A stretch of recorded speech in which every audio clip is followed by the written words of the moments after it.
سورہ بینہ۔ شروع اللہ کا نام لے کر جو بڑا مہربان نہایت رحم والا ہے۔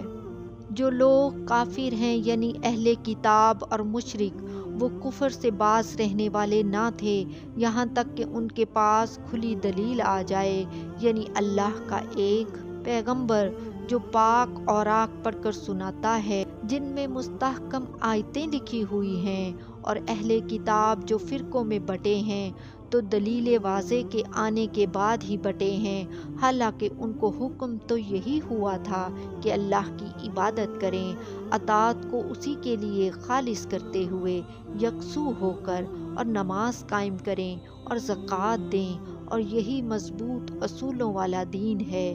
جو لوگ کافر ہیں یعنی اہل کتاب اور مشرک، وہ دوزخ کی آگ میں پڑیں گے اور ہمیشہ اسی میں رہیں گے۔ یہ لوگ سب مخلوق سے زیادہ برے ہیں۔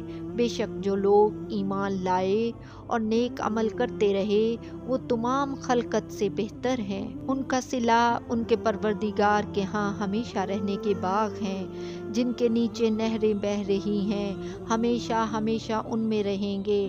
اللہ ان سے خوش اور وہ اس سے خوش۔ یہ صلہ اس کے لیے ہے جو اپنے پروردگار سے ڈرتا ہے۔